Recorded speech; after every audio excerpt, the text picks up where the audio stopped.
Everyone, आज हम वितान के चैप्टर 3 अतीत में दबे पांव पर चर्चा करेंगे।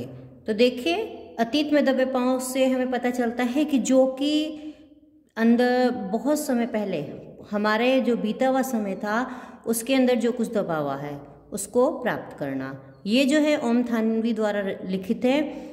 सबसे पहले हम देखेंगे ओम थानवी का परिचय। तो ओम थानवी का जन्म 1957 में हुआ था। इनकी शिक्षा दीक्षा बीकानेर राजस्थान में हुई। ये एडिटर्स गिल्ड ऑफ इंडिया के महासचिव रहे। 1980 से 1989 तक ये राजस्थान पत्रिका में रहे। इन्हें इतवारी पत्रिका से विशेष प्रसिद्धि मिली। इन्होंने अभिनेता और निर्देशक के रूप में स्वयं काम किया। फिर इनकी प्रमुख रचनाएं हैं कि इनकी प्रमुख रचनाएं कौन कौन सी थी। 80 के दशक में centre for science environment CSC की फेलोशिप पर राजस्थान के परंपरागत जल स्रोतों पर विस्तार से लिखा है इन्होंने। ये जनसत्ता के संपादक रहे हैं। इनकी भाषा कैसी थी? इनकी भाषा शैली उपदेशात्मक, व्यंग्यात्मक तथा वर्णनात्मक है। इन्होंने सरल तथा स्पष्ट भाषा का प्रयोग किया है। अब हम चलते हैं चैप्टर की ओर कि अतीत के दबे पांव, जो कि हमारा पार्ट है।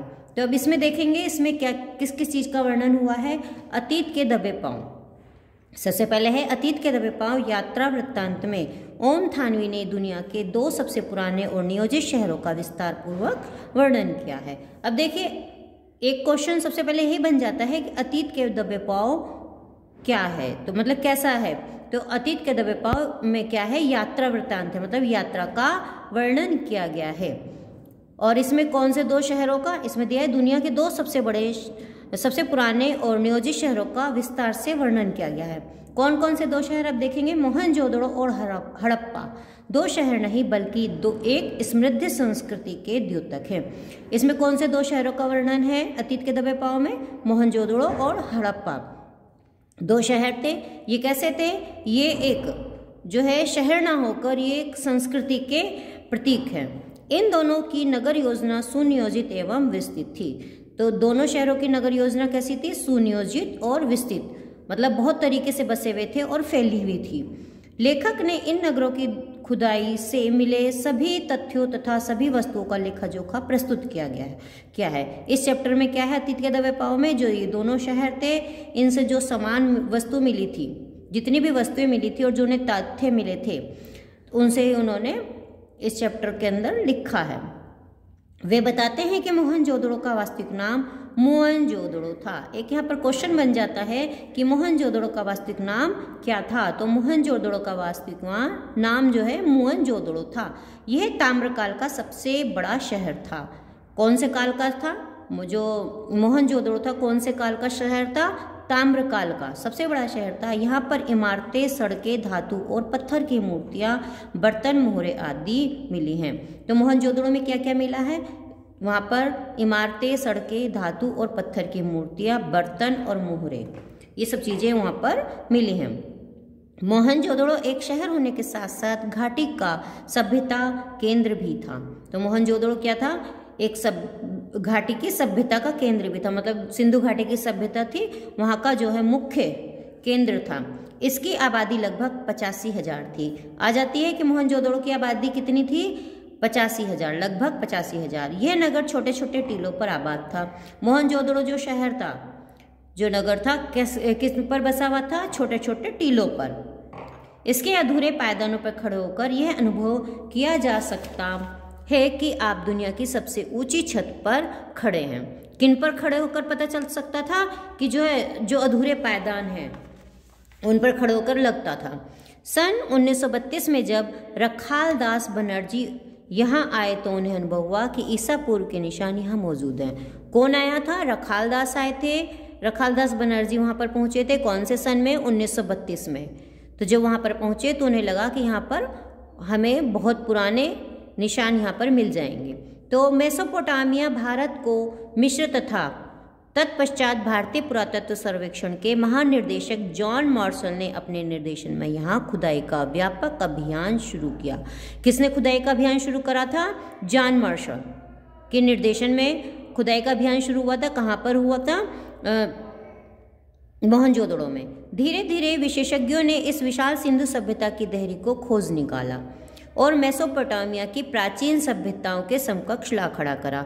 मेसोपोटामिया जो कि इराक की है, जो प्राचीन सभ्यता है, उसके समकक्ष से लाकर खड़ा करा था मोहनजोदड़ो की सभ्यता को। अब आगे चलते हैं। मोहनजोदड़ो में प्राचीन तथा बड़ा बौद्ध स्तूप है। मोहनजोदड़ो में क्या है? एक बौद्ध स्तूप है, मतलब बुद्ध की लाठे पिलर है। यह नगर भारत का पुराना लैंडस्केप है। इसको क्या बताया है, किसको बताया है? मोहनजोदड़ो को भारत का पुराना लैंडस्केप। नगर योजना में इस नगर का कोई सानी नहीं है, मतलब यहाँ की नगर योजना सबसे बेहतर है, सबसे अच्छी है। खंडर हो चुकी इमारतें, सड़कें व गलियों के विस्तार से शहर के नियोजन व्यवस्था का पता चलता है। जो वहाँ पर खंडर हो चुके हैं, टूटे फूटे जो इमारतें मिली हैं, सड़कें और गलियाँ मिली हैं, उनसे जो है शहर के नियोजन की व्यवस्था का पता चलता है। आधुनिक नगर योजना भी इसके सामने व्यर्थ सिद्ध होती है। जो इस समय की वर्तमान समय की जो नगर योजना है, इसके सामने भी बेकार लगती है। स्तूप वाले चबूतरे के पीछे 5 किलोमीटर की दूरी पर सिंधु नदी बहती है। क्वेश्चन आ सकता है, सिंधु नदी स्तूप वाले चबूतरे से कितनी दूरी पर बहती है? तो 5 किलोमीटर की दूरी पर बहती है। और किसके पीछे? स्तूप के वाले चबूतरे के पीछे।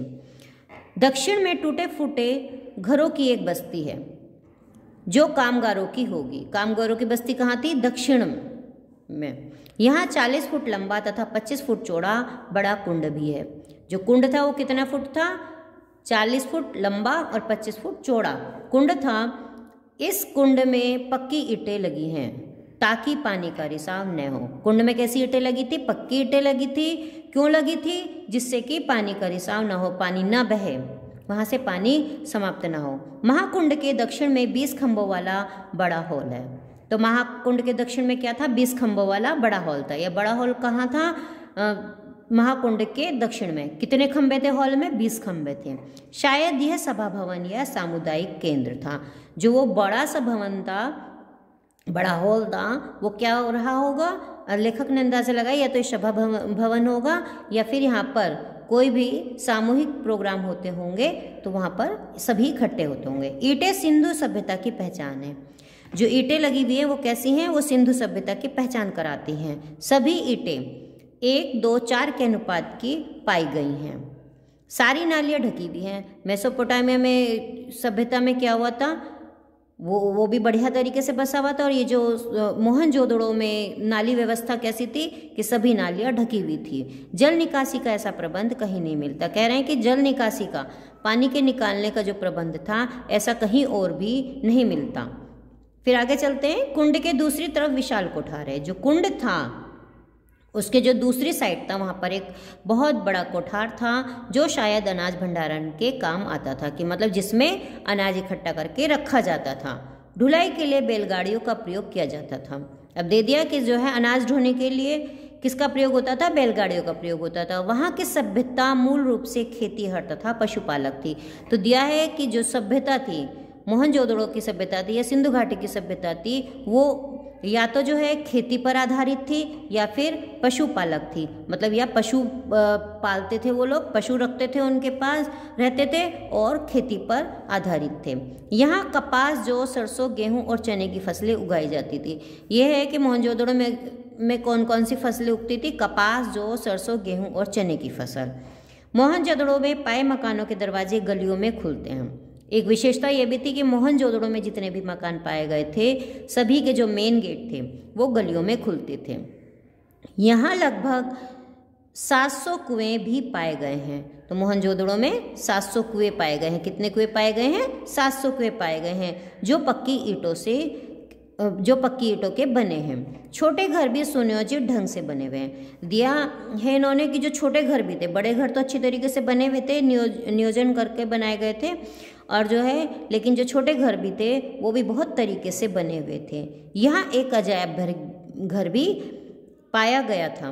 तो कह रहे हैं कि यहाँ पर एक अजायब घर भी था। वास्तव में सिंधु घाटी की सभ्यता का सौंदर्य बोध राज पोषित या धर्म पोषित न होकर समाज पोषित था। तो लेखक बता रहे हैं कि जो वास्तव में सिंधु घाटी की सभ्यता की सुंदरता थी वो किसी राजा द्वारा नहीं थी, ना ही धर्म के द्वारा थी, ये तो समाज पोषित थी। अब तक मिले साक्ष्यों से पता चला है कि सिंधु सभ्यता एक सुसंस्कृत और विकसित सभ्यता थी। यहाँ पर एक क्वेश्चन बन जाता है हमारा कि सिंधु घाटी की सभ्यता कैसी सभ्यता थी। तो सिंधु घाटी की सभ्यता सुसंस्कृत और विकसित सभ्यता थी। आशा है आपको चैप्टर समझ में आ गया होगा। तो आपने वीडियो को भी पूरा देखा होगा। Thank you.